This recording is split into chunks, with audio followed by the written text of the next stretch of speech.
tej nore spolu bývali 3 malé myšky. Myška Hryska, myška Ryska a myška Chyska. Myška Hryska bola celá čierna, iba labky a brúško mala biele ako sneh. Hryska rada jedla a zjedla všetko, čo sa jej dostalo pod labky.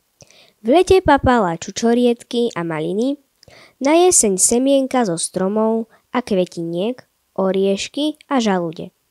Čo si našla, to hneď zjedla a nechcela sa s nikým o svoje jedlo deliť. Niekedy Ryske a Kyske škvrkalo v brúšku, ale nedala im ani kúsok svojej čučoriedky.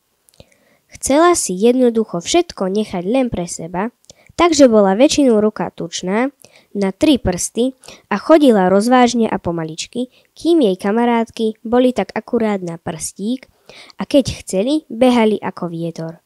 V ten deň myška Hryska zjedla 5 lístkov z maliny, 4 semienka borovice, 3 čučoriedky, 2 sústa z hríbika a 1 žaluď. Prejedla sa a preto celú zimnú parádu prespala.